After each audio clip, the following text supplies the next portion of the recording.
السلام علیکم، welcome to my channel novel lab voice. تمام ویڈیو اپڈیٹس کے لیے میرے چینل NLV کو سبسکرائب کر کے بیل نوٹیفیکیشن کو آن کر دیں۔ تو آئیے سنتے ہیں آج کی ویڈیو میں مصنفہ واہبہ فاطمہ کا دلکش ناول اسیر ہجر، ایپیسوڈ نمبر 8۔ انل آفس جانے کے لیے اپنے کمرے سے باہر نکلا تھا جب لاؤنج میں پہنچ کر قدم ٹھٹک کر رکے کہ سلیمان خان زادہ ویرا کے کمرے سے اس کا ایک لگیج لے کر باہر نکلے تھے۔ ڈیڈ، کوئی کہیں جا رہا ہے کیا؟ انل نے بے ساختہ پوچھا۔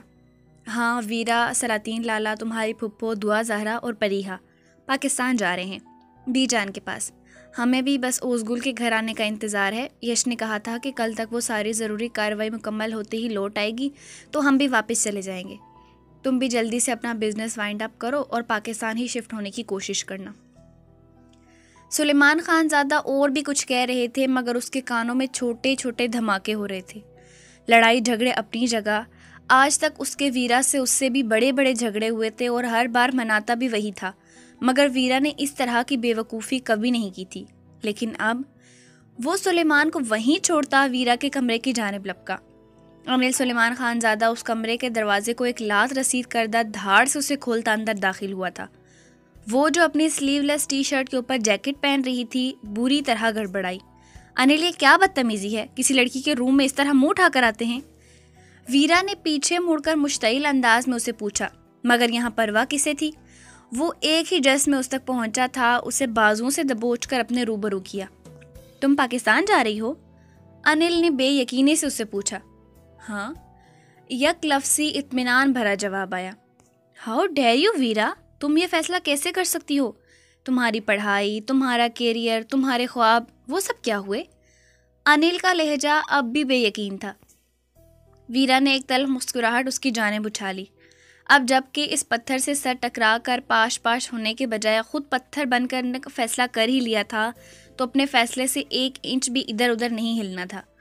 بھاڑ میں جائے سب، مجھے کسی کی پرواہ نہیں۔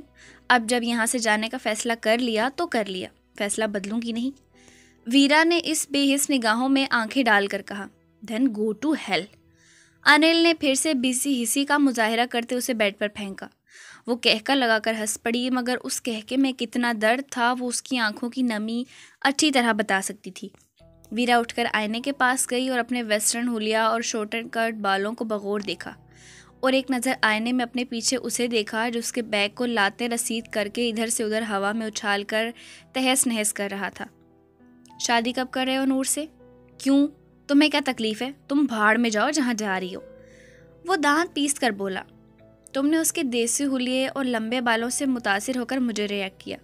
اللہ کرے وہ شادی سے پہلے ہی گنجی ہو جائے، پرکٹی کبوتری بن جائے۔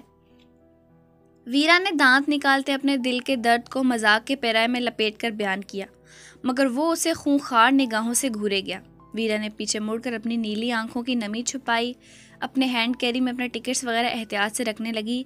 تب وہ تن فن کرتا پھر سے اس تک آیا تھا اور اسے بازو سے گھما کر اپنے سامنے کیا۔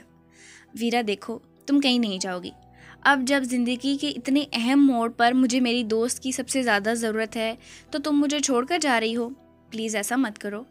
وہ اب نرمی سے اس سے التجا کرنے لگا۔ I am sorry Anil. Veera نے اس کی براؤن زنگ آلود بے حس آنکھوں میں جھانکا۔ آئی ایم سوری ویرا، میں زندگی میں پھر کبھی تمہاری شکل بھی نہیں دیکھوں گا۔ وہ جبڑے بینچ کر بولا۔ میں بھی یہی جانتی ہوں، میں بھی یہی چاہتی ہوں کہ تم یہ شکل دوبارہ دیکھنے کو ترس جاؤ۔ دوسری بات چپکے سے دل نے بولی تھی، میں تمہیں کہیں نہیں جانے دوں گا۔ وہ ضدی ہوا۔ میں تو کب کی جا چکی انل۔ وہ مسکرائی تھی۔ ہمارے اس سے بھی پہلے بہت بڑے بڑے جھگڑے ہوئے ہیں، تو اب تمہیں کیا ہوا ہے؟ انل اس کے راستے میں حائل ہوا۔ وہ کہنا چاہتی تھی کہ پہلے کبھی تم نے میری سیلف رسپیکٹ پر وار کر کے اسے کرچی کر کے مجھے نہیں توڑا تھا، مگر اتنا ہی کہہ پائی۔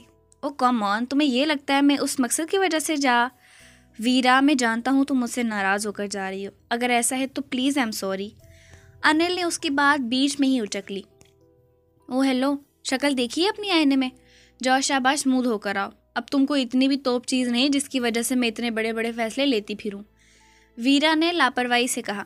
ایک مرتبہ خود کو عیاں کر کے ذلیل ہو چکی تھی، اب تو قسم کھائی تھی کہ مر جانا ہے مگر اس محبت کی قبر اپنے دل میں ہی کھود لینی ہے۔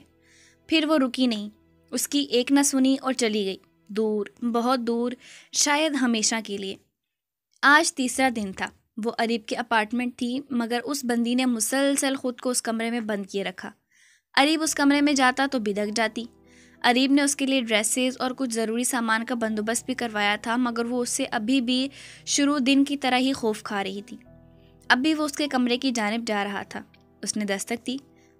کون؟ کچھ لمحوں بعد ایک خوف زدہ سی آواز سنائی دی۔ میں ہوں تمہارا بندہ، تمہارا شوہر، تمہارا مجازی خدا، باہر آؤ، ہمیں گھر واپس جانا ہے۔ اریب کے کہنے کی دیر تھی، وہ سلیقے سے اسکارف سر پر اوڑے باہر نکلی۔ گرے شارٹ فراک کے نیچے گرے پاجامہ اور سیاہ اسکارف وہ سادگی میں بے حد حسین لگ رہی تھی۔ ہم گھر جا رہے ہیں؟ اس نے ہاتھوں کی انگلیاں چٹکھاتے ہوئے ڈرتے ڈرتے پوچھا۔ نہیں، بارڈر پر جا رہے ہیں، تم سے توپ چلوانی ہے۔ اریب نے انتہائی سنجیدگی سے کہا۔ مجھے تو توپ چلوانی ہی نہیں آتی۔ وہ ایک دم پریشان ہو گئی۔ اریب کا دل کیا سر پیٹ لے۔ چلو گھر ہی جانا ہے۔ اس نے عافیت اسی میں ہی جانی کہ ایک مرتبہ پھر سے دہرا دے کہ وہ کدھر جا رہے ہیں۔ وہ لمبے لمبے ڈگ بھرتا آگے چل پڑا۔ اریب کو اس کے ہم قدم ہونے کے لیے تقریباً بھاگنا پڑ رہا تھا۔ اریب نے گاڑی کی جانب اشارہ کیا تو وہ جھٹ سے دروازہ کھول کر فرنٹ سیٹ پر بیٹھ گئی۔ اریب غریب کہیں کے، پاپا کو ایک ایک شکایت لگاؤں گی اس جن کی۔ وہ دل ہی دل میں اب اسے کوس رہی تھی۔ سوچنا بھی مت۔ اریب نے ڈرائیونگ سیٹ سنبھالتے کہا تو ازگل کی آنکھیں خوف سے باہر نکلنے کو ہو گئیں۔ کیا؟ گھبراہٹ اپنے عروج پر آئی کہ اس جن کی اس کی سوچوں تک تو رسائی حاصل نہیں۔ میں وارن کر رہا ہوں کہ سوچنا بھی مت کہ کسی سے کوئی بات شیئر کرو گی۔ کسی کو کچھ نہیں بتانا، جو تمہارے یش لالا نے تمہیں سمجھایا تھا بس وہی سب کو بتانا ہے۔ اس نے گاڑی تیزی سے اپارٹمنٹ سے نکالی۔ گاڑی میں گہری خاموشی چھا گئی، مگر پھر اریب سلیمان خان زادہ کی بھاری گھمبیر آواز گاڑی میں گونجی۔ تم جانتی ہو ہم سب پاکستان شفٹ ہو رہے ہیں۔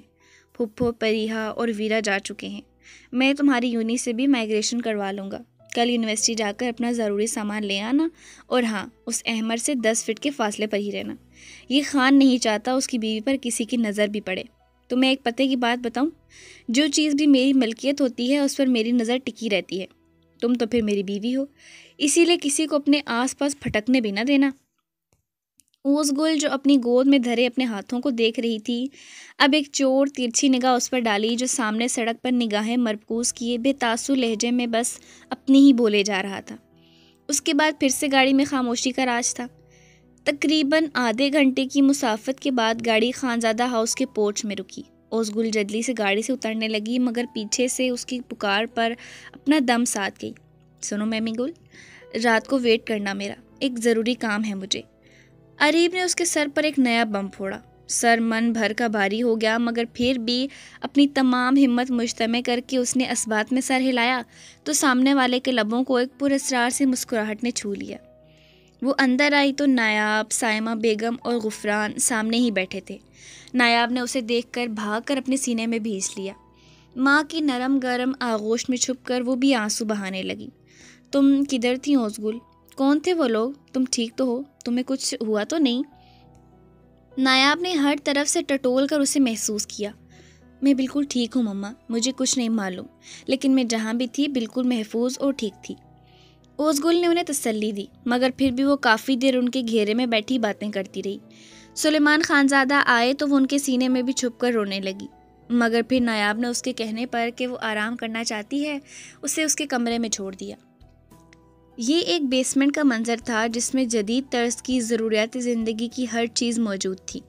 ایک لاؤنج تھا اور لاؤنج کے سامنے ایک کشادہ بڑا بیڈ روم جس کے جہازی سائز گول بیڈ پر ایک نازک سا وجود بے ہوش پڑا تھا۔ وہ وجود آہستگی سے کسمسایا، اسے دھیرے دھیرے ہوش آنے لگا۔ سر بہت بھاری ہو رہا تھا۔ اس نے اپنی حسین ترین بڑی بڑی براؤن آنکھیں کھول کر ادھر ادھر دیکھا۔ اس میں اتنی بھی سکت نہیں تھی کہ وہ اٹھ کر بیٹھ پاتی۔ پورا جسم جیسے پیرالائز تھا۔ سونا کی حسین آنکھوں سے قطار در قطار آنسو نکل کر مخملی سفید بستر میں جذب ہونے لگی۔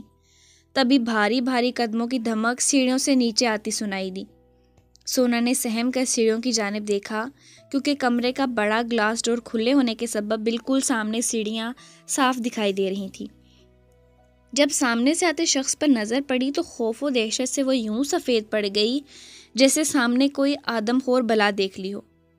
سونا تو میرا سونا ہے، سونے جیسا تیرا من، سن ذرا سن کیا کہتی ہے دیوانے دل کی دھڑکن، تو میری تو میری تو میری تو میری ہیروئن نمبر 1۔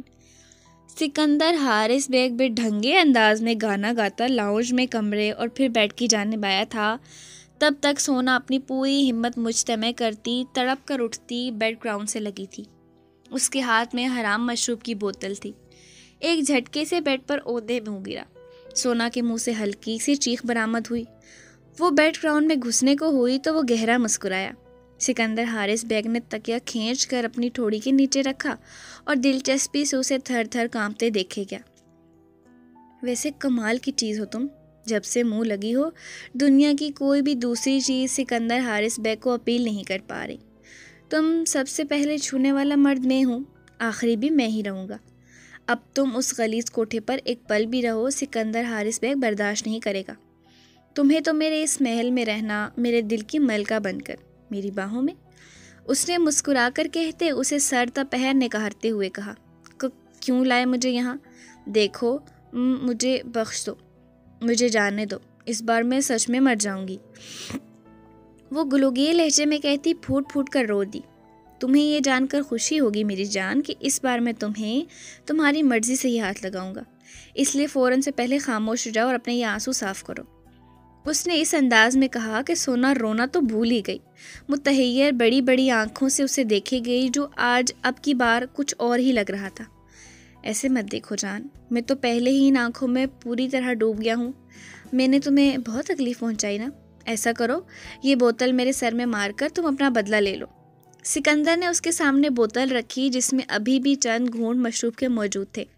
سونا نے اپنے ہاتھ اپنے پشت پر چھپا لیے اور زور زور سے نفی میں سر ہلانے لگی۔ سکندر مسکرایا، تمہارا نام کیا ہے؟ سونا، کوٹھے والا نہیں، اصلی والا۔ سکندر کے ماتھے پر بل آئے۔ ثنایا۔ اس نے خوف سے زرد پڑتے اس کے ماتھے کے بل دیکھ کر جلدی سے سر چگلا۔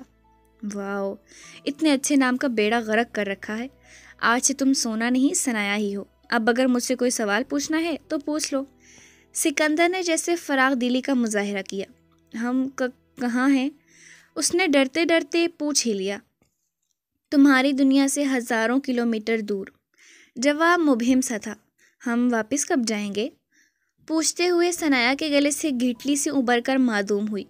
کبھی نہیں، تم ہمیشہ یہیں میرے پاس رہو گی۔ اب تمہاری جان کا صدقہ اتارتے ہوئے تمہاری آزادی کی بھاری قیمت دی ہے میں نے کوٹھے پر، اب تم صرف میری ہو۔ سکندر نے بتاتے ہوئے اس کے سر پر بم پھوڑا تو ثنایا پھوٹ پھوٹ کر رو دی۔ سچ ہے ان جیسیوں کی کوئی قدر کوئی قیمت نہیں ہوتی، جیسے ریشم جو اس کی ماں بنی پھر رہی تھی، اسے بتائے بغیر اس کا سودا بھی کر دیا، اسے کانوں کان خبر تک نہ ہوئی، اسے سکندر جیسے وحشی کے حوالے بھی کر دیا۔ اب کیوں رو رہی ہو؟ سکندر کے ماتھے پر بل آئے۔ آپ مجھے یہاں کیوں لائے ہیں؟ کافی دیر سے دل میں مچلتا سوال آخر زبان پر لے ہی آئی۔ سکندر کھل کر مسکرایا تھا۔ بعد میں بتاؤں گا، فی الحال یہ کھانا کھاؤ، اس نے کہا تو ایک نوکرانی سیڑھیاں اتر کے نیچے آئی اور بیڈ پر کھانے کی ٹرے رکھ کر انہی پیروں واپس چلی گئی۔ مجھے بھوک نہیں ہے، ثنایا نے بمشکل یہ الفاظ ادا کیے۔ ایک مرتبہ پہلے بھی میری حکم عدلوی کر کے بھیانک نتیجہ بھگت چکی ہو، کیا چاہتی ہو پھر سے کوئی سزا دوں؟ اس نے سنجیدگی سے کہا تو سونا اب کانپتے ہاتھوں سے چھوٹے چھوٹے نوالے منہ میں ڈالنے لگی۔ جتنی دیر وہ کھانا کھا رہی تھی وہ سیدھا ہو کر اپنی آنکھوں پر بازو رکھ گیا۔ وہ کھانا کھا چکی تو اٹھا اور جن پیروں سے چل کر یہاں آیا تھا انہی پیروں سے واپس چلا گیا۔ ثنایا بیڈ پر نڈھال سے گر کر پھر سے اپنی قسمت پر آنسو بہانے لگیں۔ اشرف کمال اور یشم ڈرائنگ روم میں بیٹھے ہلکی پھلکی گفتگو میں مگن تھے۔ وہ اپنے بارے میں انہیں تمام تفصیل بتا رہا۔ تبھی رابعہ بیگم ٹرے میں مختلف چیزیں سجائے ڈرائنگ روم میں آئیں۔ یشم نے انہیں حیرت سے دیکھا کیونکہ جب وہ سوہن کو یہاں چھوڑنے آیا تھا تب ان خاتون کو یہاں نہیں دیکھا تھا۔ بیٹا یہ سوہن کی مامی ہے، میری بیگم۔ اشرف کمال نے ہی اس کی الجھن دور کی۔ اوہ، آپ سے مل کر بہت خوشی ہوئی آنٹی، یشم نے احتراماً کہا، مگر رابعہ بیگم مسکرا بھی نہ سکیں۔ دل میں آتے کئی طرح کے وہم و وسوسوں کو وہ جھٹلا رہی تھی اور دل میں ہزاروں دعائیں مانگ ڈالی تھیں کہ یہ شخص وہ نہ ہو جس کے بارے میں وہ سوچ بھی نہیں سکتی۔ اس کی شخصیت ایسی سحر انگیز تھی کہ پورے ماحول پر ایک عجیب رعب و دبدبہ کا عالم تھا۔ وہ پورے ماحول پر چھایا ہوا تھا۔ اشرف کمال اور اس نے باتیں کرتے ہوئے ہی چائے پی، جبکہ رابعہ بیگم غیب دماغی سے ہوں ہاں میں جواب دیتی رہیں۔ یشم اشرف کمال کی جانب متوجہ ہوا۔ بابا، کیا میں سوہن سے کچھ دیر مل سکتا ہوں؟ وہ شاید ناراض ہے مجھ سے۔ پھر آپ سے رخصت لوں گا اور اپنے اپارٹمنٹ جاؤں گا۔ اگلے معاملات کل طے ہوں گے جب میرے بابا اور دادا جان یہاں پہنچ جائیں گے۔ یشم کے لبوں سے میٹھی مسکان جدا نہیں ہو پا رہی تھی۔ بھوری آنکھوں میں ایسی چمک تھی کہ آنکھیں خیرہ ہو جاتیں۔ اس کی اس بات پر رابعہ بیگم چہرہ دھواں دھواں ہوا۔ رابعہ بیگم نے شوقی نگاہوں سے اشرف کمال کو دیکھا جو اب اسے اندر جانے کی اجازت دے رہے تھے۔ رابعہ بیگم کی نگاہوں میں اس قدر بے یقینی تھی کہ اشرف کمال نے ان کی جانب ایک مرتبہ بھی دیکھنے کی ہمت خود میں نہیں پائی تھی۔ بیٹا جاؤ، وہ اندر اپنے کمرے میں ہوگی، دائیں طرف سے تیسرا کمرہ ہے، اشرف کمال نے بے بسی سے لب بھینچ کر کہا۔ وہ مسکرا کر اپنی جگہ سے اٹھا اور شہزادوں سے آن بان شان لیے اندر کی جانب پڑا۔ رابعہ بیگم ابھی اشرف کمال کی جانب دیکھ رہی تھیں۔ آپ جانتے ہیں آپ نے ابھی کیا کیا ہے؟ اپنے بیٹے کی عزت اس کی بیوی کے کمرے میں کسی نامحرم کو جانے کی اجازت دی ہے، رابعہ بیگم نے بے تاثر لہجے میں کہا۔ ان کے الفاظ کسی بھی جذبات سے عاری تھے۔ اشرف کمال خاموشی سے اٹھ کر کمرے سے باہر لان میں چلے گئے اور باہر جا کر گہرے گہرے سانس بھرنے لگے کہ انہیں اپنا دم گھٹتا محسوس ہو رہا تھا۔ سوہن بیڈ گراؤنڈ سے ٹیک لگا کر بیٹھی تھی، بازو گھٹنوں کے گرد فولڈ کر رکھے تھے، آنکھوں میں وحشت ہی وحشت تھی۔ اس کا دل کیا اس قدر دھاڑے مار مار کر روئے کہ پورا شہر سر پر اٹھا لے۔ دل بہت عجیب ہو رہا تھا۔ تبھی بیڈ پر پاس پڑا اس کا فون رنگ ہوا۔ نمبر دیکھا تو یہ دیکھ کر دل دھک سے رہ گیا کہ آج آزاد اسے بے وقت کال کر رہا تھا۔ سوہن کی ہمت نہیں پڑی کہ کال ریسیو کر لے، مگر جب فون ایک مرتبہ خاموش ہو کر دوبارہ رنگ کرنے لگا تو اس نے دھڑکتے دل کے ساتھ فون یس کر کے کان کو لگایا۔ کچھ کہنے کی ٹام میں سوہن کے لب کپائے، لیکن وہ کچھ بول نہیں پائی۔ میٹھی، اذہان نے ایسے پکارا کہ سوہن کے رونگٹے کھڑے ہو گئے۔ جی، اس کے گلے میں جیسے پھندا سا لگ گیا۔ میں نے جب سے ہوش سنبھالا صرف تم سے محبت کی ہے، اس جگہ پر ہمیشہ تمہیں سوچا، کب تم رگو جاں میں بس گئی پتہ ہی نہیں چلا۔ وہ بری طرح لب کاٹتے نم نگاہوں سے اسے کہے گیا۔ سوہن کو محسوس ہوا اس کے کان سائیں سائیں کر رہے تھے۔ دیکھ میرے نصیب، میری چاہت میری دست میں ہونے کے باوجود میں کتنا تہی دامن ہوں، اس نے کرب آمیز لہجے میں کہا۔ سوہن کی پلکوں سے موتی ٹوٹ کر گود میں گرنے لگے۔ فون پر پکڑ مضبوط ہوتی گئی۔ آج جانے کیوں دل بے تحاشا بے قرار ہے، ایسے محسوس ہو رہا ہے جیسے تم مجھ سے کھو جاؤ گی، اذہان نے کہا۔ ادھر سوہن کے دروازے پر دستک ہوئی تو اس کا دل اچھل کر حلق میں آیا۔ دستک کے بعد جو شخص کمرے میں داخل ہوا، سوہن نے فوراً فون کاٹ کر فون تکیے کے نیچے چھپا دیا۔ سوہن نے اپنے سر پر دوپٹہ درست کیا۔ برفی، ناراض ہو مجھ سے؟ وہ ذرا سا اندر آیا اور دائیں جانب رکھی کاٹ پر بیٹھ گیا۔ سوہن لب کاٹتی بری طرح اپنے ہاتھوں کی انگلیاں چٹکانے لگی۔ اس نے نفی میں سر ہلایا۔ یشم کا دل کیا وقت یہیں تھم جائے کہ آم سے حلیے میں بھی وہ نازک سا وجود اس کی رگوں میں خون بن کر اتر رہا تھا۔ اس دیدار میں ایک الگ سا سرور تھا۔ اس کے لبوں پر ایک میٹھی سی مسکان تھی، مگر سوہن جو ابھی وہ فون کال سن کر ہٹی تھی، اسے تو جیسے جلتے صحرا میں بے سر و سامان بھٹکنے کے لیے چھوڑ دیا گیا تھا۔ بات نہیں کرو گی مجھ سے؟ یشم نے اس کی آنکھوں میں جھانکا اور پھر اس خشک ترین بندے کے دل میں ان جھیل جیسی آنکھوں میں جھانک کر کچھ پرانے الفاظ گڈمڈ ہونے لگے جو یش نے اس کے سامنے دھیمے سے ادا کر بھی دیے۔ سنو دو آنکھوں والی لڑکی، سنو تم خوبصورت ہو، بلا کی خوبصورت ہو۔ اگر شیشہ تمہیں دیکھے تمہارے عکس کے صدقے، وہ آنکھیں دان کر ڈالے، تمہاری دل نشیں آنکھیں کسی بنجر زمیں پہ دیو مالائی سی جھیلیں ہیں کہ جن میں تیرنے والے خزانے ڈھونڈ لاتے ہیں۔ وہ بول کر شرارت بھرے انداز میں خاموش ہوا، مگر سوہن نے اضطراری انداز میں نگاہیں پھیر لی۔ کیا ہوا Sohan? Is everything okay? تم ٹھیک تو ہو؟ کوئی پریشانی ہے کیا؟ اب کی بار یشم نے اسے گہری نگاہوں سے دیکھتے اسے آبزرو کیا۔ نہیں، کچھ بھی تو نہیں، سب ٹھیک ہے، سوہن نے نگاہیں چراتے ہوئے کہا۔ تمہیں اندازہ نہیں برفی، ان گزرے 10 سالوں میں نے تمہیں کتنا مس کیا، یشم نے مسکرا کر کہا۔ سوہن کے گلے میں آنسوؤں کا پھندا سا اٹک گیا۔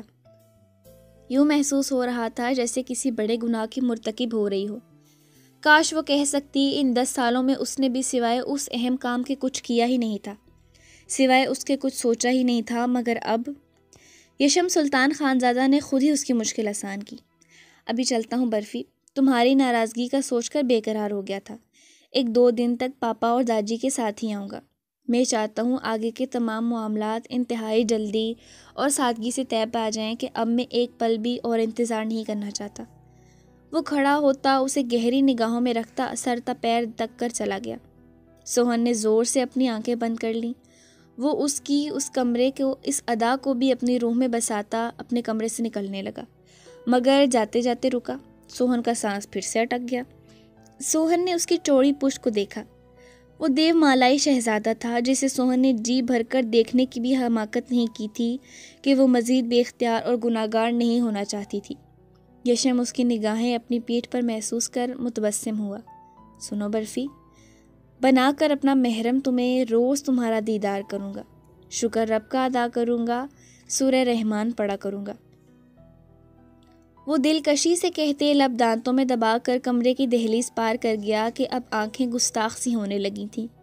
جیسے سینے میں جذبوں کے طوفان نے سر اٹھایا تھا، اس کا وہاں سے نکل جانا ہی بہتر تھا۔ وہ کمرے سے گیا تو سوہن تکیے میں چہرہ چھپا کر پھوٹ پھوٹ کر رو دی۔ عشق تے گنجل پھسیا پنچھی، نہ کوئی لب بیرا، جے تڑپے تے ہور بھی پھسدا، نہ تڑپے تے ڈبن سا۔ وہ اپنے بیڈ پر بیٹھی بہت دیر سے اپنی انگلیاں چٹکا رہی تھی۔ ہر آہٹ پر دل اچھل کر حلق میں آ جاتا۔ آج جو ہوا تھا وہ اس کی صحت کے لیے کچھ اچھا نہیں تھا۔ وہ آج آرام کرنے کے بعد سیکنڈ ٹائم یونیورسٹی سے اپنا ضروری سامان اور اپنے ضروری ڈاکومنٹس لینے گئی تھی، مگر اس کا سامنا وہاں احمر سے ہو گیا۔ اسے جانے کیسے اور کہاں سے خبر ہو گئی تھی کہ اوزگل واپس آ گئی ہے، تو اس نے اپنی مما سے فوراً فون کروایا تھا، مگر اس نایاب اور سلیمان کے پوچھنے پر اس نے احمر سے شادی سے انکار کر دیا تھا۔ اسے یونی میں وہ تصادم یاد آیا جو آج احمر سے ہوا تھا، جب وہ کلاس میں جاتے بہت اچانک اس کے سامنے آیا تھا۔ وہ شاید اس کے یونی آنے کا ہی منتظر تھا جب دفتن وہ اس کے سامنے آیا۔ اوزگل پلیز میری بات سنو، میرا یقین کرو، مجھے اس بات سے کوئی فرق نہیں پڑتا کہ تمہیں کس نے کڈنیپ کیا تھا، کیوں، کس لیے اور تمہارے ساتھ کیا ہوا۔ تم نے وہ 3 دن کہاں گزارے، کون تھے وہ لوگ، میں کچھ نہیں جاننا چاہتا۔ اگر مجھے کوئی فرق نہیں پڑ رہا تو تم اس رشتے سے کیوں انکار رہی ہو؟ پلیز محبت کرتا ہوں تم سے، پلیز اس رشتے کے لیے ہاں کر دو، پلیز۔ وہ ایک ہی سانس میں بہت کچھ بول چکا تھا۔ آس پاس کوئی موجود نہیں تھا اور اوزگل کا چہرہ دیکھنے لائق تھا۔ مجھے کسی سے کوئی شادی وادی نہیں کرنی، آپ ہٹ جائیں میرے راستے سے۔ اس نے دامن بچانا چاہا جب بہت اچانک احمد نے اس کی کلائی تھامی اور اوزگل کا چہرہ خوف سے پیلا پڑ گیا۔ میں کوئی وضاحت نہیں مانگ رہا، مگر ہاں اس انکار کی وجہ ضرور جاننا چاہتا ہوں، درستگی سے بولا۔ اوزگل کے اوسان خطا ہو گئے۔ وہ جانتی تھی کہ وہ کہیں نہ ہو کر بھی ہر وقت اس کے آس پاس ہوتا تھا، اسے اس کے ہر سیکنڈ کی خبر ہوتی تھی، تو یہ کارروائی بھی وہ یا دیکھ چکا ہوگا یا اسے معلوم ہو گیا ہوگا۔ اوزگل نے ایک جھٹکے سے اپنی کلائی چھڑائی اور نم آنکھوں سے کلاس میں بھاگ گئی تھی، اور اب بھی وہ شدید ٹینشن میں بیڈ پر بیٹھی اپنے دانتوں تلے اپنے ناخن کتر رہی تھی۔ بچپن سے ایک شخص کا خوف دل و جان میں پھن پھیلا کر بیٹھا تھا، تو وہ کیوں نہ پریشان ہوتی۔ رات کے 12 بجے تھے اور اس کی آنکھوں سے نیند کوسوں دور تھی کہ اچانک، میری عزت ہوتے ہوئے تمہیں اسے خود کو ہاتھ لگانے نہیں دینا چاہیے تھا۔ بیڈ کے پاس پڑے کار سے مخصوص بھاری مردانہ سنسناتی پھنکار سنائی دی تو وہ اچھل کر بیڈ گراؤنڈ سے لگی۔ وہ شاید کوئی جن ہی تھا جو ہوا بند کر کمرے میں یوں دیدہ دلری سے گھس آتا تھا۔ اوزگل کا خوف اس کے ٹھیک اس کے سامنے ٹانگ پر ٹانگ جمائے سرخ آنکھوں سے اسے بغور گھور رہا تھا۔ اس کی سانس اس کے حلق میں اٹک گئی۔ اس میں میری کوئی غلطی نہیں تھی۔ سارے دن کی ٹینشن، ڈپریشن اور اس جن کا خوف، وہ ہاتھوں میں چہرہ چھپا کر سسک پڑی تو سامنے والے نے اسے افسوس سے دیکھا۔ اٹس اوکے، جانتا ہوں اس میں تمہارا قصور نہیں تھا، مگر اس احمر کا تھا، اسی لیے میں اسے اس کی سزا دے آیا ہوں، اس کا وہ ہاتھ توڑ کر۔ اریب نے اپنے منہ الائچی چباتے اطمینان سے کہا اور اوزگل کو مریض حساساں کر دیا۔ کہ کیا آپ نے اس کا ہاتھ تو توڑ دیا؟ اوزگل نے جلدی سے اپنا وہ ہاتھ اپنی پشت پر چھپایا جو کہ احمد نے تھاما تھا۔ اریب اس کی اس بچکانہ حرکت پر پر اسرار سا مسکرایا۔ ہاں توڑ دیا، کوئی میری چیزوں کو ہاتھ لگائے، مجھے یہ بات بالکل بھی پسند نہیں۔ اس نے اطمینان سے کہا۔ اوزگل کا دل کیا ماں کے پاس بھاگ جائے۔ یہ دیکھو تمہارے لیے کیا لایا۔ اریب کی مزید گہر افشانی پر اوزگل کے چہرے کی ہوائیاں اڑی۔ یہ شخص اب اس کے سر پر کون سا بم پھوڑنے والا تھا؟ کیا وہ گھگیا گئی۔ یہ دیکھو۔ اس نے اپنے پیچھے بڑا ایک سلور گولڈن رنگ کا بھاری لوہے کا باکس جس پر سلور اور گولڈن کے پر لگے تھے اس کی آنکھوں کے سامنے کیا۔ اوزگل نے حیرت سے وہ خوبصورت باکس دیکھا مگر کچھ بولی نہیں۔ جانتی ہو یہ کیا ہے؟ اریب نے اسے مشکل میں ڈالا۔ وہ سر تا پیر اسے گہری نگاہوں سے دیکھ رہا تھا۔ فیروزی رنگ کے چوڑی دار پجامے اور فراک، وہ بالکل چھوٹی سی گڑیا لگ رہی تھی۔ مجھے تو نہیں معلوم۔ اس نے معصومیت سے اپنی نیلی آنکھوں سے اسے دیکھا۔ یہ میری مورے کا جیولری باکس ہے، اریب نے کہتے بڑے عجیب انداز میں اس کے سنہری لاک پر اپنا ہاتھ پھیرا۔ آج برسوں بعد اس کے منہ سے اپنے مورے کا ذکر سن کر اوزگل نے حیرت سے اسے دیکھا۔ اس باکس میں ساری جیولری میری مورے کی ہے، جو کہ انہوں نے میری دلہن کے لیے اس باکس میں رکھی۔ اس طرح کا ایک اور باکس انہوں نے انل کی دلہن کے لیے رکھا تھا مگر وہ بیت السلطان میں ہے، لیکن میں یہ اپنے ساتھ لایا تھا۔ اس نے باکس پر ہاتھ پھیرتے گہرے لہجے میں کہا۔ آج پہلی مرتبہ اوزگل نے اسے اتنا طویل بولتے سنا تھا۔ اتنے برسوں میں تو وہ گھر میں جیسے دہی جما کر آتا تھا۔ تم میری دلہن ہو نا، تو اب یہ ساری تمہاری ہے، لیکن میں یہ ایسے ہی تمہیں نہیں دوں گا۔ تم مجھ سے بہت زیادہ ڈرتی ہو، اسی لیے تمہارا ڈر اور جھجک ختم کرنے کو میں روز اس میں سے ایک زیور تمہیں اپنے ہاتھوں سے پہناؤں گا۔ اریب نے سکون سے کہتے اسے بے سکون کیا۔ وہ جو بغور اس کی باتیں سن رہی تھی آخر والی بات پر جھنجھنا اٹھی۔ بے اختیار ہی وہ بیڈ پر پیچھے کی جانب کھسکی تھی۔ مگر ادھر آؤ، اسے تھامو، سنبھال کر رکھنا، یہ بہت قیمتی ہے میرے لیے۔ اس لیے نہیں کہ یہ سونے جواہرات ہیں، صرف اس لیے کہ یہ میری مورے کے ہیں۔ اس کا چہرہ بے تاثر تھا، کسی بھی جذبے سے عاری۔ وہ اوزگل کو اپنی زندگی کی اہم باتیں بتا رہا تھا، مگر اس کا چہرہ اس قدر سپاٹ تھا کہ اوزگل کو وہ ایک پراسرار پہیلی ہی لگا۔ جب اوزگل کو کوئی حرکت نہ دیکھا تو اس نے اچانک اس کی آنکھوں میں دیکھا۔ اوزگل بدک کر اپنی جگہ سے اٹھی اور سر پر دوپٹہ درست کرتی اس کے پاس 2 قدم کے فاصلے پر آن رکی۔ اوزگل نے اپنے ہاتھ ڈرتے ڈرتے جھجکتے آگے بڑھائے تو اریب نے اس کے ہاتھوں میں جیولری باکس تھما دیا۔ بہت بھاری ہے یہ۔ اوزگل جیولری باکس تھامتے روحانسی ہوئی۔ یہ رشتہ اور میری محبت اس سے بھی زیادہ بھاری پڑے گی تمہیں، سو بی بریو میمی گل۔ اریب نے گہرے لہجے میں کہتے انہی گہری نگاہوں سے اسے سر تا پیر دیکھا کہ وہ خود میں سمٹ کر رہ گئی۔ جلدی سے مڑی، اپنی ڈریسنگ الماری تک گئی اور باکس احتیاط سے لاکر میں رکھ دیا۔ میں نے سنبھال لیا ہے باکس۔ وہ پیچھے مڑی تو وہ اٹھ کر کھڑا ہو گیا تھا۔ اوزگل نے سکھ کا سانس لیا کہ بلا ٹلنے والی ہے، مگر اسے اپنی جانب آتے دیکھ اوزگل اپنی سانس تک روکے گئی۔ کیا ہوا آپ کو؟ وہ کنفیوز ہوتی بے اختیار پیچھے کی جانب کھسکی۔ وہ میں سوچ رہا تھا کہ آج کس زیور سے شروع کروں؟ اریب نے اطمینان سے کہا۔ آج نہیں، وہ جھجک کر بولی۔ نہیں، آج تو ضروری ہے، میں نے تمہیں تمہاری منہ دکھائی بھی نہیں دی نا۔ کل تو تم ڈیڈ لوگوں کے ساتھ پاکستان چلی جاؤ گی۔ مجھے کچھ کام ہے تو میں 1 ہفتے بعد آ پاؤں گا، تب تک تم میرا ویٹ کرنا اور اس کو یاد رکھنا۔ اریب نے اس کی آنکھوں کے سامنے ایک باریک سی پائل لہرائی۔ اوزگل کو لگا وہ ادھر ہی گر کر فوت ہو جائے گی۔ بیڈ پر بیٹھو۔ اریب نے 2 قدم کے فاصلے پر رک کر اسے آرڈر دیا تو وہ جھٹ سے دائیں جانب کھسک کر بیڈ پر پاؤں نیچے لٹکا کر بیٹھ گئی۔ اوزگل نے ایک حیرت انگیز نظارہ دیکھا۔ وہ اس کے سامنے فرش پر اپنے گھٹنوں کے بل جھکا تھا۔ اپنا پاؤں ادھر لاؤ، اریب نے اسے کہتے گھٹنے کی جانب اشارہ کیا۔ اوزگل کو موت پڑ گئی۔ بے چارگی سے اسے دیکھا کہ شاید اسے اس غریب جان پر ترس آ جائے، مگر اس جن سے کہاں گلو خلاصی ممکن تھی۔ اریب غریب کہیں کے، عجیب زور زبردستی ہے۔ وہ دل ہی دل میں تل ملائی۔ اس نے پھر مرتے کیا نہ کرتے کہ مصداق اپنا پیر اس کے گھٹنے پر رکھا۔ اریب نے اس کا پیر دیکھا جو سرخ و سفید رنگت میں روئی کا گال لگ رہا تھا۔ اریب نے ہاتھ آگے بڑھایا۔ اس کے دہکتے ہاتھوں کے لمس نے اس کی پنڈلی کو جیسے جلایا۔ اوزگل بے تحاشا گھبرائی کیونکہ وہ اب پائل پہنا کر اس پر اپنی شہادت کی انگلی پھیر رہا تھا۔ اوزگل نے تیزی سے اپنا پاؤں پیچھے کر لیا۔ اریب نے ایک نظر اسے دیکھا اور اپنی جگہ پر کھڑا ہو گیا۔ وہ پھر رکا نہیں، کچھ بھی کہے بغیر کمرے سے باہر نکل گیا۔ اوزگل نے کب کا جیسے رکا اپنا سانس بحال کیا۔ کافی دیر سے اپنے آفس میں دنیا جہاں کی بیزاری اپنے چہرے پر سجائے بیٹھا تھا۔ تبھی نور کی کال آئی جو کہ اس نے اٹینڈ نہیں کی۔ انل نے اس کے پاسپورٹ کے لیے تمام ڈیٹیلز اور اس کے آئی ڈی کارڈ کی فوٹو کاپی حاصل کر لی تھی.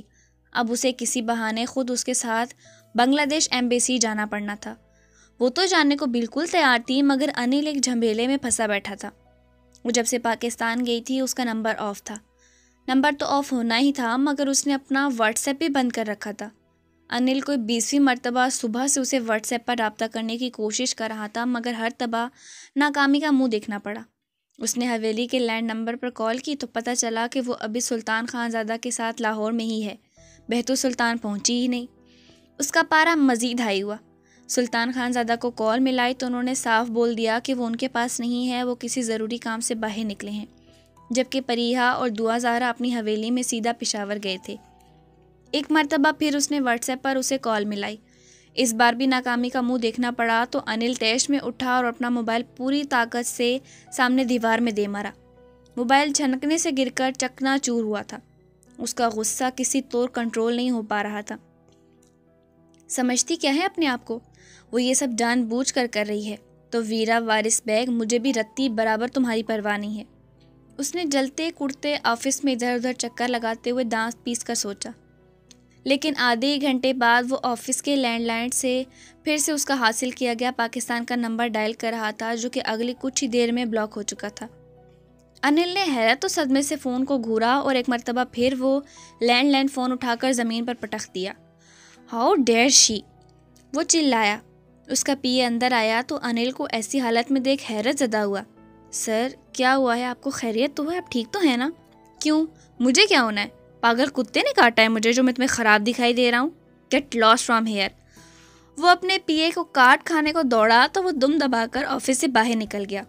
انل نے اپنی کن پٹیاں سہلائیں. اسے سمجھ نہیں آ رہی تھی کہ وہ آخر ایسا کیا کرے کہ ویرا اس سے بات کر لے. ارمان اور سکندر دھیمے قدموں سے چلتے شاپنگ مال سے ریسٹورنٹ میں داخل ہوئے تھے. آج اس کا ادھر لاسٹ ڈے ہے بھائی. کل تو آپ کی سرجری ہے.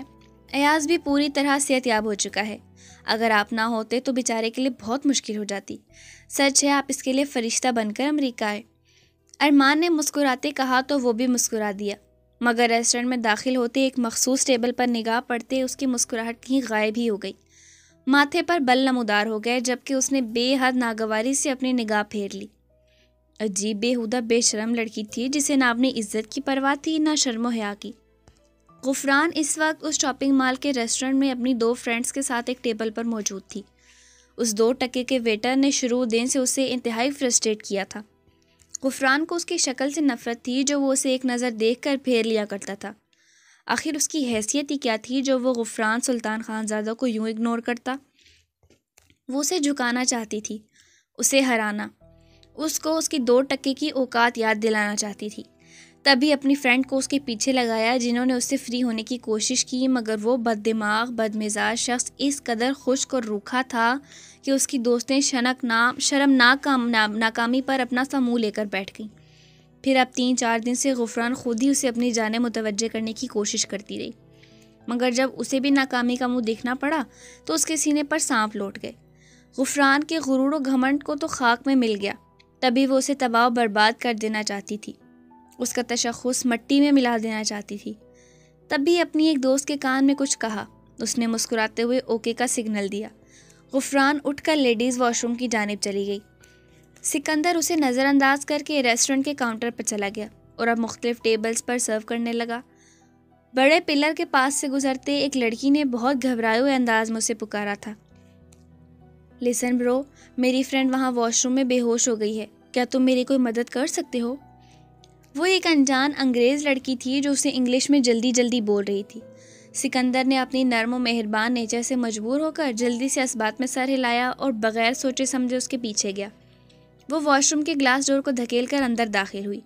سامنے ایک ہال تھا اور ہال کے سامنے قطار در قطار کافی سارے واش روم تھے. اس لڑکی کے پیچھے سکندر ہال میں داخل ہوا. لڑکی دروازے کے دائیں جانب کھسکی. سکندر اس سے آگے بڑھا تو بہت اچانک اس لڑکی نے اس کی پشت سے اسے ایک جانب دھکا دیا.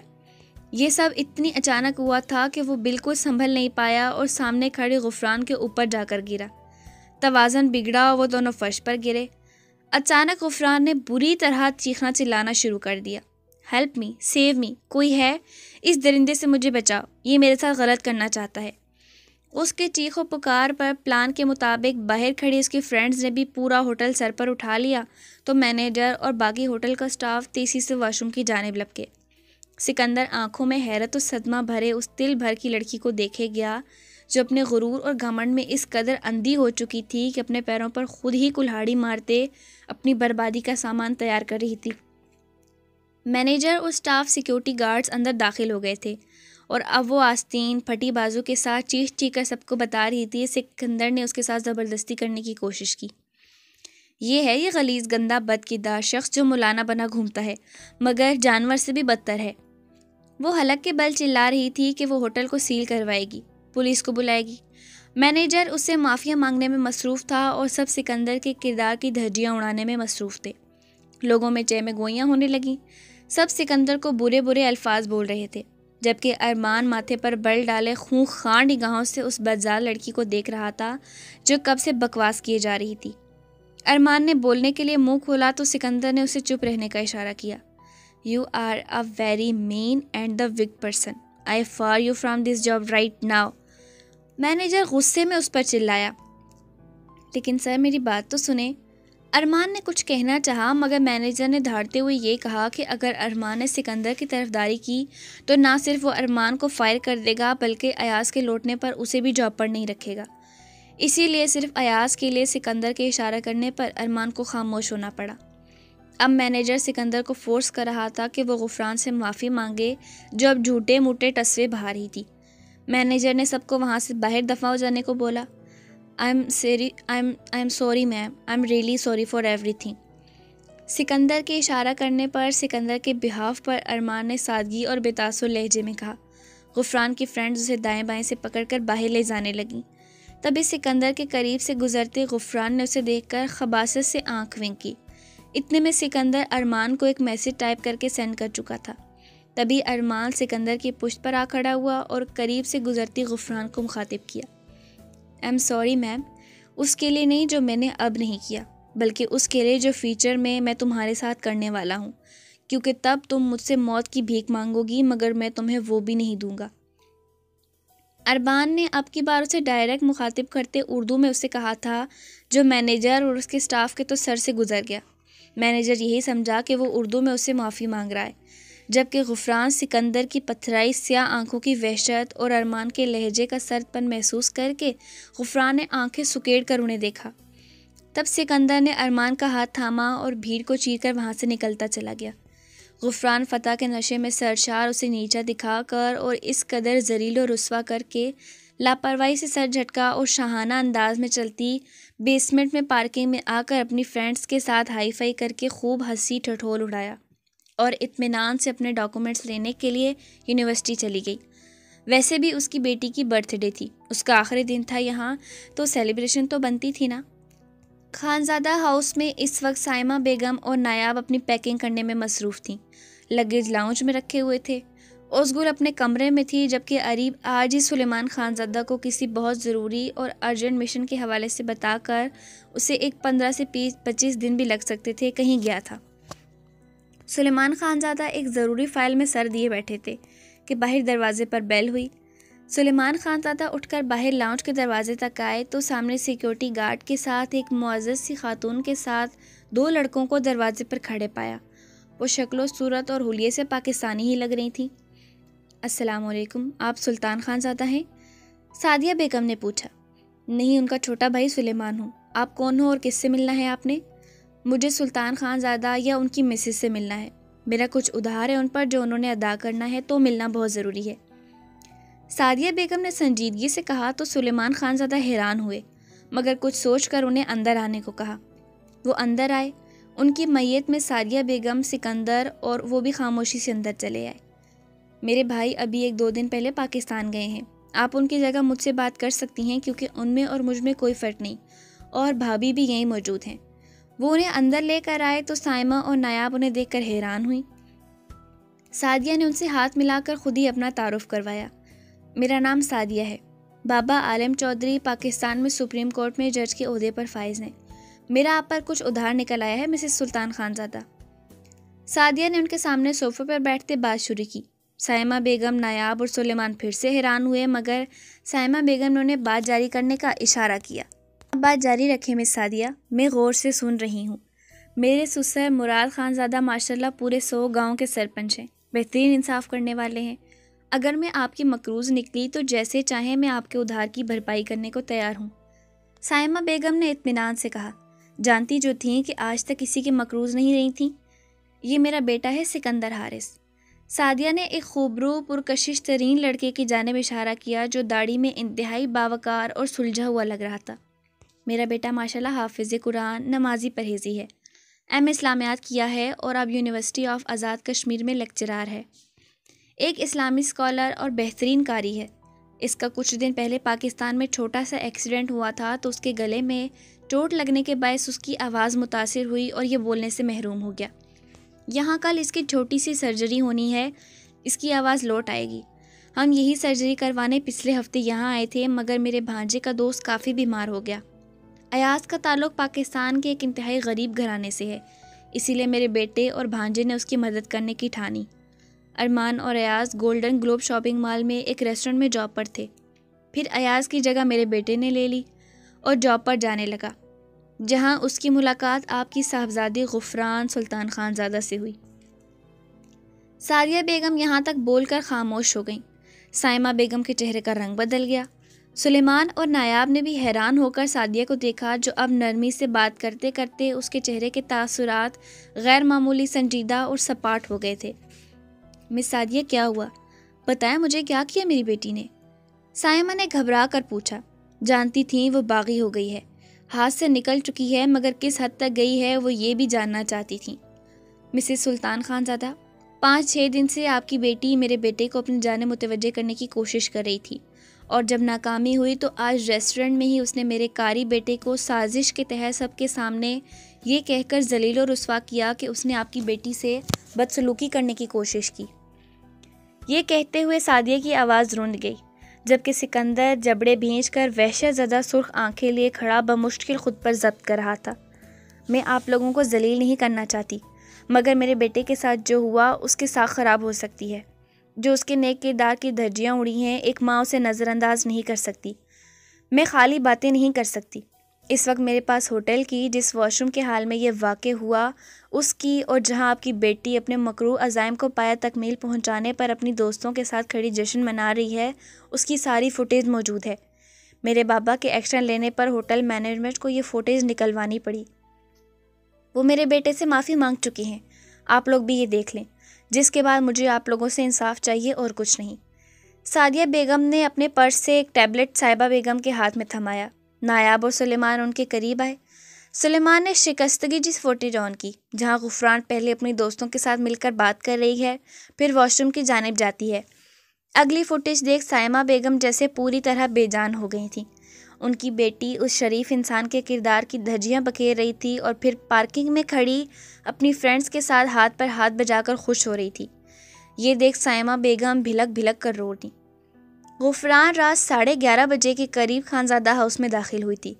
رات 4 بجے کی فلائٹ تھی، اسی لیے وہ آخری بار خوب پارٹی میں انجوائے کر کے بہترین یادیں بنا کر گھر لوٹی تھی۔ لیکن لاؤنج میں قدم رکھتے ہی حیرت کا جھٹکا لگا کہ سب لاؤنج میں ہی موجود تھے۔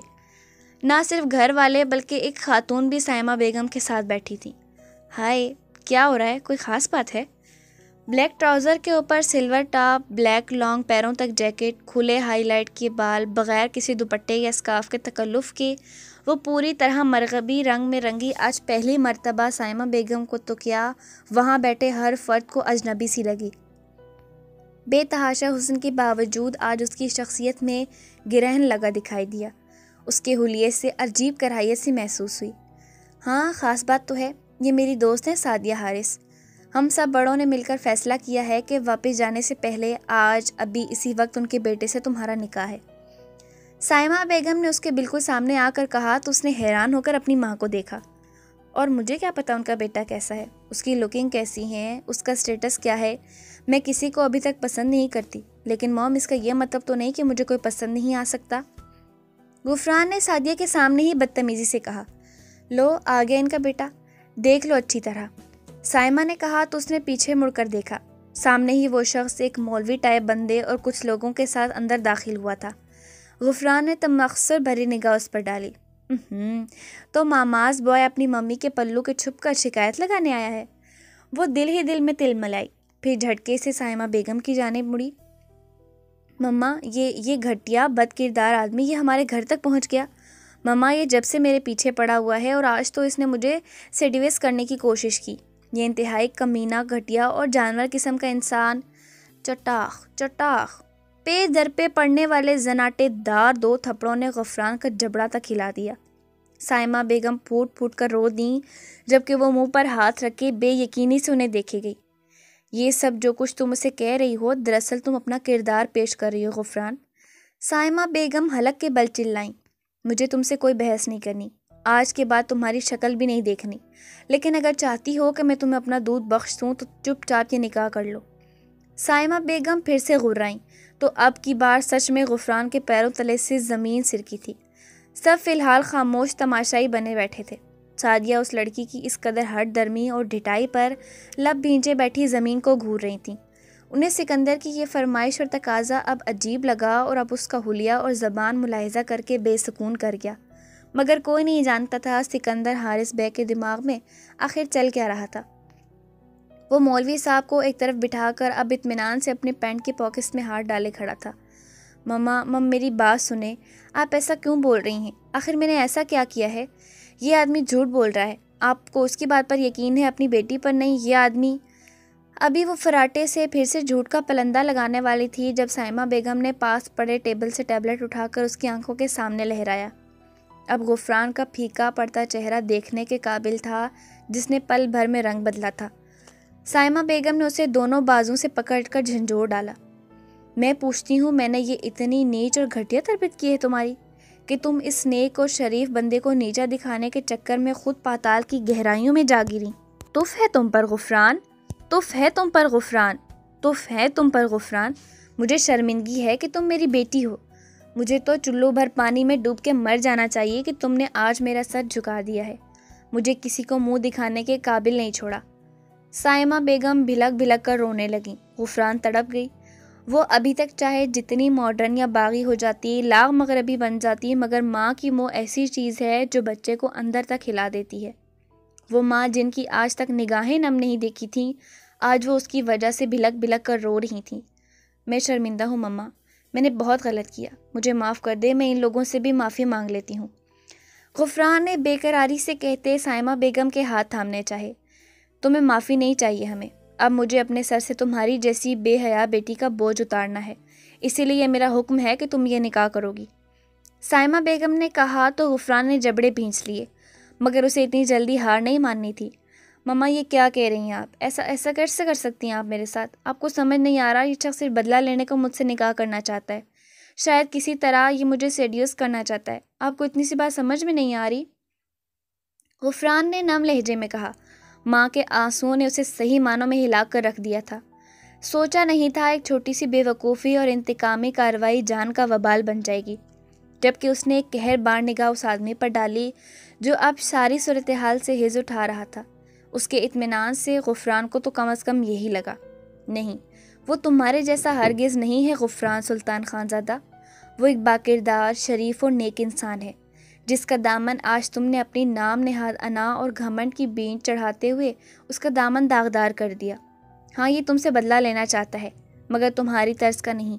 تمہاری سب سے بڑی سزا یہی ہے کہ وہ تمہاری بے عزتی اور رسوائی کے بدلے عزت اور احترام دے گا، اور بدلے میں تم اس شخص کے سامنے کبھی سر نہیں اٹھا پاؤ گی۔ سائمہ بیگم نے غم و غصے میں روتے ہوئے بولتی چلی گئیں۔ غفران کے کان سائیں سائیں کرنے لگے تھے۔ ماما پلیز مجھے سمجھنے کی کوشش کریں، پلیز مجھے معاف کر دیں، لیکن میرے ساتھ ایسے مت کریں۔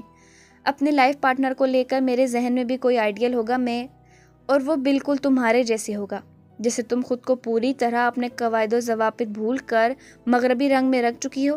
لیکن ہمیں تمہارے لیے یہی رشتہ دل و جان سے قبول ہے کہ تمہیں سیدھے راستے پر چلانے کے معاملے میں ہم لوگ جو سنگین کوتاہی کر بیٹھے اسے یہی سدھار سکتا ہے۔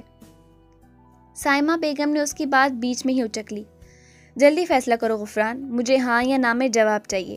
انکار کیا تو سمجھ لینا ماں مر گئی، ہاں کی تو شاید کبھی تمہیں معاف کر جاؤں، رات کافی ہو چکی ہے، ہماری بھی فلائٹ ہے، ان لوگوں کو بھی اور کام ہوں گے، اب جواب دو۔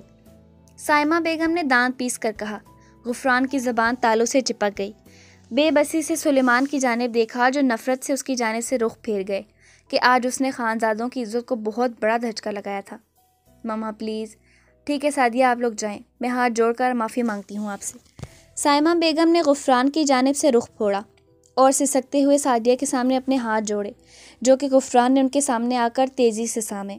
ماما مجھے آپ کا فیصلہ منظور ہے، اس نے سرد سپاٹ لہجے میں کہا۔ سائمہ نے ہونک کھڑی اوزگل کو اشارہ کیا تو وہ اپنے کمرے سے اپنی شال لے آئی۔ سائمہ بیگم اور نایاب نے بے تاثر لہجے میں اس کے سر پر شایال اڑائی۔ قاری صاحب بسم اللہ کیجیے، سائمہ نے کہا۔ سکندر خاموشی سے سعدیہ کے پاس بیٹھ گیا۔ اس ساری کارروائی کے دوران ارمان خاموش تماشائی بنا رہا اور سب نکاح کے پاکیزہ کلمات ادا کیے جا رہے تھے، جس میں سلطان خانزادہ کی رضامندی بھی شامل تھی۔ جو ان کی بیٹی نے کیا تھا وہ ناقابل تلافی جرم تھا۔ صرف چند منٹ لگے تھے، وہ غفران سلطان خانزادہ سے غفران سکندر حارث بن گئی۔ نکاح کے بعد اس نے ایک شرر بار نگاہ سامنے بیٹھے شخص پر ڈالی جو اب اطمینان سے سب سے نکاح کی مبارکباد وصول کر رہا تھا۔ اس نکاح کو تمہاری زندگی کا سب سے بڑا عذاب نہ بنا دیا تو میرا نام بھی غفران سلطان خانزادہ نہیں۔ اس نے دل ہی دل میں اسے مخاطب کیا جو شاید اسے محسوس ہو رہا تھا۔ تب اس سکندر نے ایک انتہائی سرد، رگوں میں خون منجمد کر دینے والی نگاہ اس پر ڈالی تو غفران نے جلدی سے گھبرا کر نگاہیں پھیر لی۔ بعد میں کیا ہوا؟ سائمہ بیگم نے سعدیہ کو کیا کہا، سعدیہ نے ان سے کیا کہا، اسے کچھ سنائی نہیں دے رہا تھا، بس سب کے ہونٹ ہلتے دکھائی دے رہے تھے۔ سعدیہ آگے بڑھی اور اپنے ہاتھ سے کنگن اتار کر غفران کی گود میں رکھ دیا، اس کے سر پر ہاتھ رکھا اور وہ لوگ وہاں سے نکل گئے۔ غفران جو تب سے پتھر بنی ہوئی تھی اب صحیح معنوں میں سینے سے ابال اٹھا اور وہ بھاگ کر اپنے کمرے میں بند ہو گئی۔ وہ آج شام ڈیوٹی سے کچھ لیٹ گھر لوٹا تھا۔ فریش ہو کر کچن میں آیا تو اب کچن میں کھانے کی ٹیبل پر نہ بابا موجود تھے نہ سوہن، اور رابعہ بیگم کو بھی چپ سی لگی ہوئی تھی۔ اذہان کو بہت عجیب سا لگا، اسی لیے وہ کھانا کھاتے ہی بابا کو پوچھ کر گھر کی چھت پر چلا آیا جہاں اشرف کمال اس وقت موجودگی کے پورے چانس تھے۔ ہوا بھی یہی۔ وہ اوپر آیا تو لکڑی کی کرسی پر بیٹھے وہ آسمان میں جانے کیا تلاش کر رہے تھے۔ وہ ان کے قریب آ کر کرسی پر بیٹھ گیا۔ وہ پھر بھی اس کی جانب متوجہ نہیں ہوئے بلکہ آسمان میں کچھ کھوجتے رہے، یا شاید وہ اس سے نگاہیں چرا رہے تھے۔ کیا ہوا ہے بابا، آپ نے کھانا نہیں کھایا؟ آپ کی طبیعت تو ٹھیک ہے نا؟ آپ کچھ پریشان لگ رہے ہیں، مجھے بتائیں کیا ہوا؟ چلے میں آپ کو CMS لے چلتا۔ اذہان، وہ لوٹ آیا ہے اپنی امانت جو مجھے سونپ کر گیا تھا اسے واپس لینے۔ وہ واپس چلا آیا ہے۔ اذہان، آج یشم سلطان خانزادہ آیا تھا۔ اشرف کمال نے آسمان کی جانب نگاہیں ٹکا کر کہا۔ علم تو اسے بھی ہو چکا تھا، آخر ورلڈ فیمس انڈر ورلڈ کی دنیا میں وہ دہشت کا سمبل مانے جانے والا شخص، وہ جس کا چرچا پاکستان کے کونے کونے کے فوجیوں میں تھا، اس پہ آنے والے کینڈیڈیٹ پاکستان آرمی کا بیٹ بننا چاہتا تھا۔ آج جب اسی بیٹ مین نے کھاریاں ہیڈ کوارٹر میں اپنی آمد اور اپنے خاص مقصد کی اطلاع دی تھی، پورے کینٹ میں غیر معمولی سی ہلچل مچ گئی تھی۔ کرنل شیل اسماعیل خود اس کے اعزاز میں آج کھاریاں کینٹ آئے تھے۔ آزاد کے لیے خاص بات یہ نہیں تھی، اس کے لیے تو غیر معمولی بات تب ہوئی جب اسے بیٹ مین کا اصل نام پتہ چلا، یشم سلطان خانزادہ۔ آزاد، تم سوہن کو آزاد کر دو، اشرف کمال نے اذیت سے چور لہجے میں بغیر اس کی جانب دیکھتے ہوئے کہا۔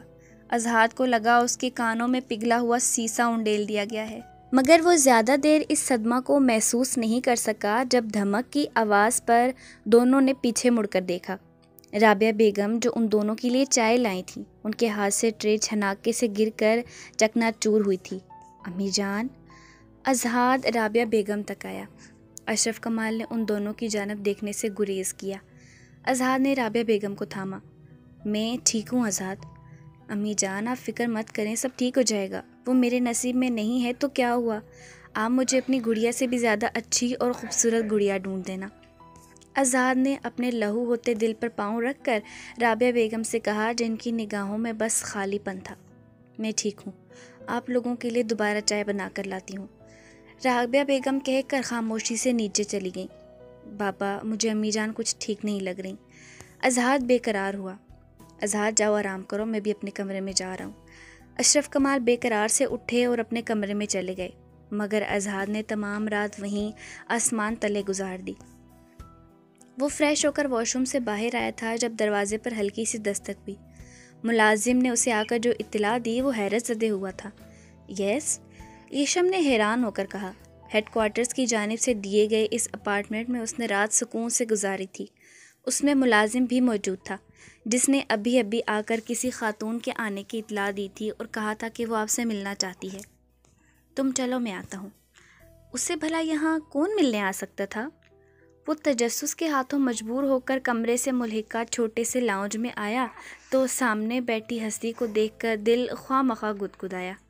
السلام علیکم آنٹی، کیسی ہیں آپ؟ خیریت سے آنا ہوا نا؟ سب ٹھیک تو ہے نا؟ وہ گرم جوشی سے بولا جہاں سامنے رابعہ بیگم بیٹھی تھیں۔ ان کی آنکھوں میں کچھ تو ایسا تھا جو یشم سلطان خانزادہ کو چونکا گیا تھا۔ میں زیادہ وقت نہیں لوں گی بیٹا، بس مجھے کچھ بتانا ہے تمہیں، جو میرے شوہر تمہیں بتاتے ہوئے ہچکچا رہے ہیں۔ دراصل تمہارے آنے سے 2-3 دن پہلے ہمارے گھر میں دارا نامی غنڈے نے حملہ کر دیا، جسے تم اچھی طرح جانتے ہی ہوگے۔ اس سے حفاظت کی خاطر میرے شوہر اشرف کمال نے سوہن کا نکاح میرے بیٹے اذہان سے کر دیا، جو اسے برسوں سے چاہتا ہے۔ لیکن اس بات سے میری گڑیا ناواقف ہے کہ اس کا نام نہاد شوہر اذہان اس سے کتنی محبت کرتا ہے۔ میرا شوہر اشرف کمال ایک وعدے کے پابند ہے اور بہت تکلیف میں ہے۔ میرا بیٹا پل پل کی اذیت جھیل رہا ہے۔ میں تمہیں بتانے آئی تھی کہ ہم بے تحاشا تکلیف میں ہیں۔ رابعہ بیگم کی آنکھوں سے آنسو قطار در قطار ان کے گالوں پر گرے۔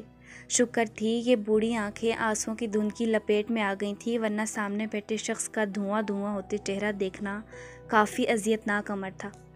یشم سلطان خانزادہ نے بے یقینی سے انہیں دیکھا جو اس کی زندگی چھین جانے کی نوید اسے سنانے آئی تھی۔ یشم کو لگا اس کا وجود ریزہ ریزہ ہو کر ہواؤں میں بکھر جائے گا۔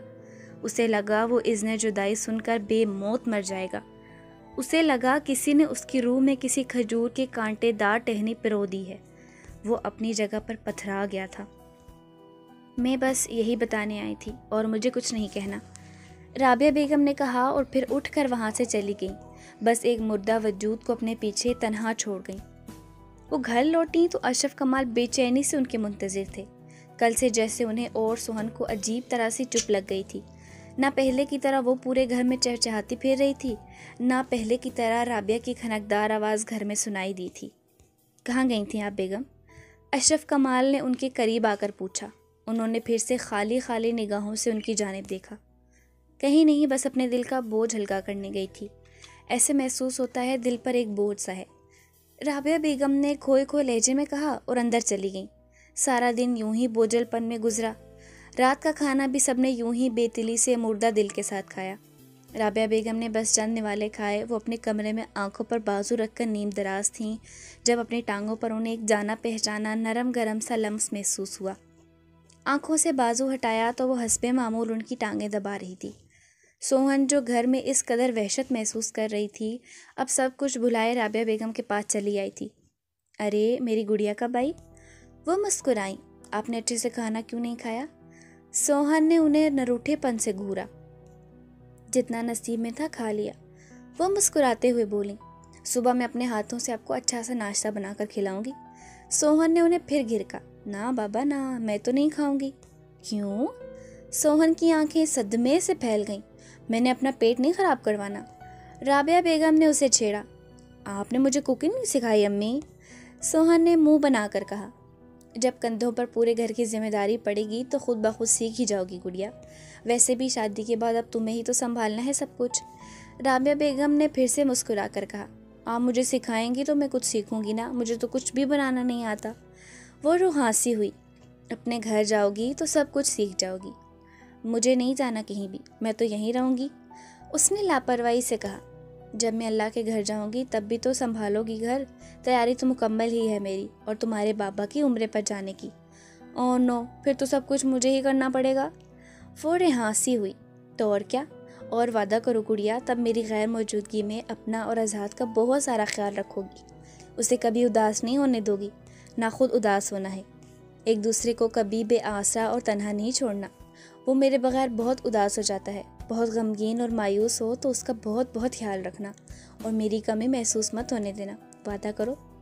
میں وعدہ کرتی ہوں امی جان، اور آپ تو ایسے کہہ رہی ہیں جیسے اللہ نہ کرے آپ ہمیشہ کے لیے ادھر سعودی عرب میں ہی رہ جائیں گی۔ ہاں تو میرا بھائی بھی وہاں پر کیا پتہ ادھر ہی رہ جاؤں۔ رابعہ بیگم نے شرارت بھرے انداز میں کہا۔ خبردار سوچنا بھی مت، مجھے زیادہ ضرورت ہے آپ کی۔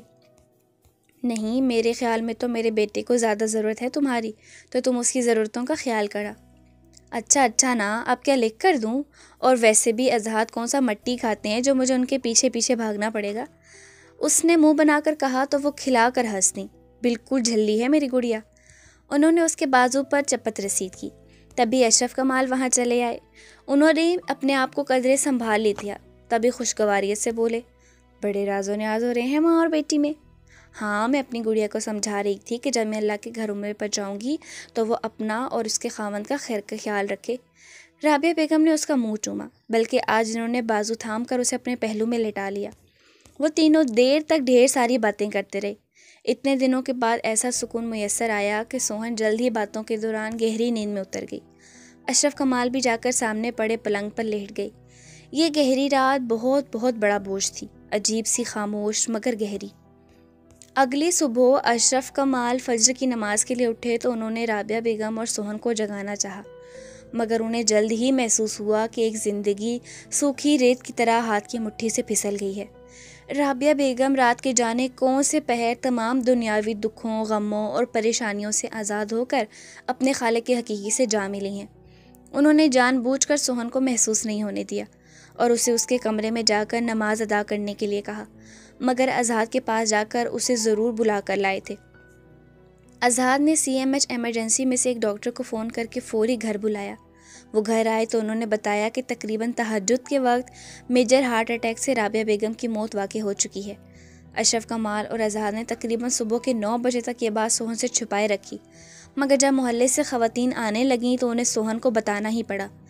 وہ کافی دیر ناسمجھی سے اشرف کمال کو دیکھی گئی، یہ سمجھنے کی کوشش کرنے لگی کہ وہ کیا کہہ رہے ہیں، مگر سمجھ آنے پر وہ خود کو سنبھال نہیں پائی اور تیورا کر زمین بوس ہو گئی۔ امی جان، خدا کے لیے اٹھے نا۔ یشم سلطان خانزادہ نے جب اس گھر کی دہلیز پر پاؤں رکھا تو اس کو سوہن کی دلدوز چیخیں سنائی دی۔ وہ دہلیز پر کھڑا سوہن کو رابعہ بیگم کے کفن میں لپٹے چہرے پر جھکے چیخ چیخ کر روتے دیکھے گیا۔ دیکھے نا ہنا امی، اپنی بیٹی کو آج دوسری مرتبہ مسکین بنا کر مت جائے نا۔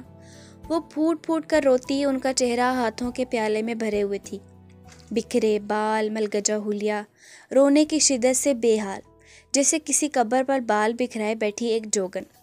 وہ سرخ نم آنکھوں سے اسے دیکھے جا رہا تھا، لیکن اب یہ دہلیز پار کرنے کی ہمت نہیں تھی۔ وہ تمام حق کھو چکا تھا، وہ اسے کھو چکا تھا، وہ اپنی محبت کھو چکا تھا۔ کون ہے لوگ یہ زخم کھائے ہوئے، دل کی میت کو سر پہ اٹھائے ہوئے، آرزوئیں کہاں بیچ کر آئے ہیں، آج آئے ہیں پوچھو یہ کیا لائے ہیں۔ وہ بد نصیب شخص اسیر ہجر تھا جو مردہ آرزو میں لپیٹ کر برسوں بعد لایا بھی تو کیا، اس کے لیے ہجر کا تحفہ لایا تھا۔ بہت دیر ہو چکی تھی، وہ اپنی محبت سنبھال نہ سکا جو بھربھری ریت کی طرح اس کی مٹھی سے پھسل گئی تھی۔ ایک محبت سے یہ نہ سنبھالے گئے، ایک محبت نہ ان سے سنبھالی گئی۔ زندگی بس امیدوں بھری ریت تھی، جیسے خالی ملی ویسے خالی رہی۔ کیا ملا ہے محبت کے بازار سے، آج پھرتے ہو دل کو نقد ہار کے۔ یہ محبت ہی دشمن کی ایک چال ہے، عشق تو لال ہے، عشق تو لال ہے، دل کی رگ رگ سے ٹپکا ہوا ہے لہو۔ خلیل الرحمن قمر۔ جنازے کا وقت ہو چکا تھا۔ اشرف کمال اور محلے کے معزز افراد جنازے کو اٹھانے آگے بڑھے، تبھی وہ پھر سے بے قابو ہوئی۔ نہیں بابا نہیں، میری امی کو مت لے کر جائیں نا، ہنا امی کو بھی لے گئے تھے، وہ لوٹ کر نہیں آئی، میں اب انہیں نہیں جانے دوں گی۔ وہ میت کی چارپائی کے پائے سے لپٹ گئی۔ وہ جو ایک کونے میں کھڑا خود پر ضبط کرتا کب سے اس کے بین آہیں اور سسکیاں سن رہا تھا، اب آنسو بہاتا آگے بڑھا اور اسے پشت سے دونوں بازوں سے تھامنے کی کوشش کی۔ سوہن مت کرو، انہیں تکلیف ہو رہی ہوگی، انہیں جانا ہے جانے دو، صبر سے رخصت کرو۔ اذہان نے اسے اپنے سینے میں بھینچا۔ یشم آگے بڑھا اور ان کے جنازے کو کندھا دیا۔ نہیں اذہان، چھوڑے مجھے، امی جان رک جائے نا، وہ پھر سے چیخی۔